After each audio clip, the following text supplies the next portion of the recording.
Hello. Police forces across Europe are searching for a 24-year-old Tunisian man suspected of being behind the Berlin truck attack, which left 12 people dead. It's emerged that Anis Amri had been under surveillance for 6 months this year, with known links to Islamist networks before the operation was halted.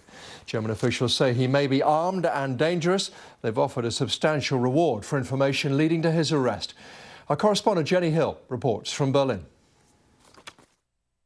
You're looking at Europe's most wanted man, Anis Amri, the only suspect in the investigation into an attack which shattered Germany. Prosecutors warn he may be armed, dangerous, and they're offering a €100,000 reward. There's a new suspect. We are searching for him. We'll keep investigating every lead. We issued a warrant for this suspect's arrest at midnight. The warrant covers the whole of Germany and most of Europe. We're learning more about the 24-year-old Tunisian. He arrived in Germany last year. He was refused asylum, but granted temporary leave to stay. The security services admit he was known to them, considered a threat because of his links to one of Germany's most notorious Islamist networks. And he'll be hard to find. He used 6 different names and 3 nationalities. This person attracted the attention of several security services in Germany through his contact with a radical Islamist. The hijacked lorry is yielding grim evidence. Documents leading to the suspect and DNA.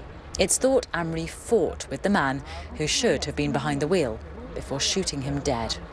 But it was 24 hours before police identified him as a suspect. First, they arrested and released an innocent man, giving Amri a vital head start. Today, flowers for the dead, prayers for the injured. The German foreign minister was joined at the scene of the attack by his Italian counterpart.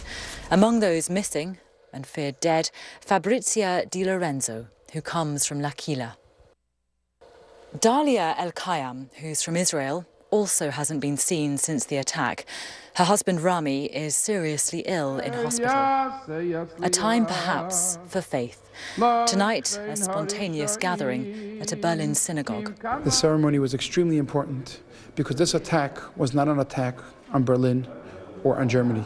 It was not an attack on Jews or on Christians. This was an attack on all of us. Across the city, a vigil of a different kind.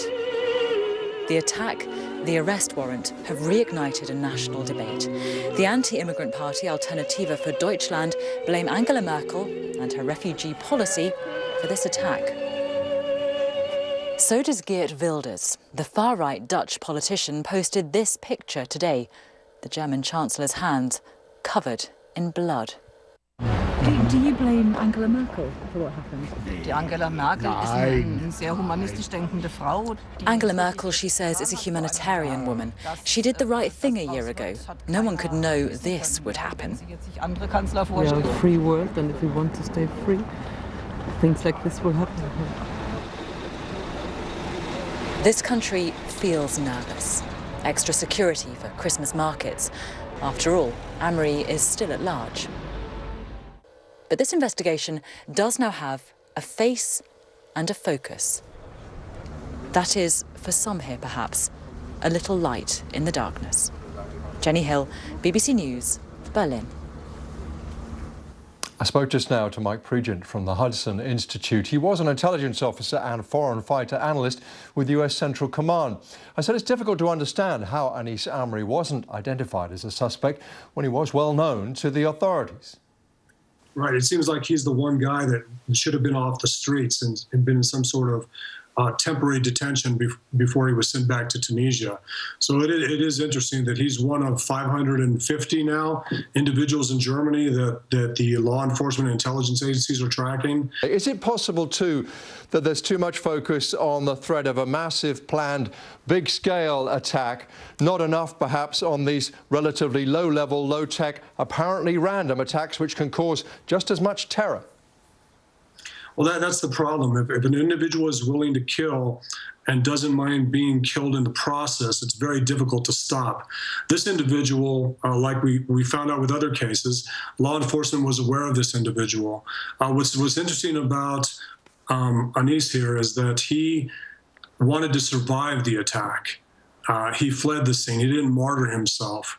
And so that to me shows that he wanted to survive, maybe build some sort of status with ISIS as he got credit for this attack based on leaving his documents in the vehicle.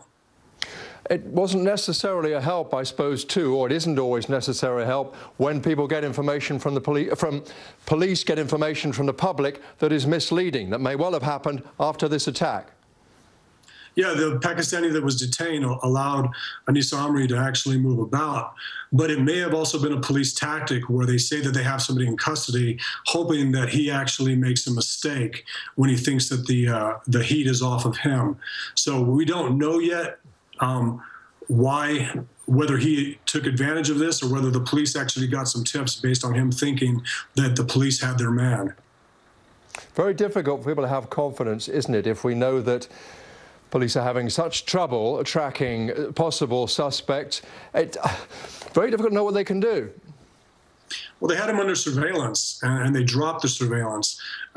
We should try to find out, did it become too difficult to follow him with these different aliases and the way he was able to move about? Or was it simply a manpower issue? And it's most likely a manpower issue and a resource issue. It's very difficult. And in times like this, the public tends to inundate local law enforcement and intelligence agencies with tips that further constrain their resources and manpower.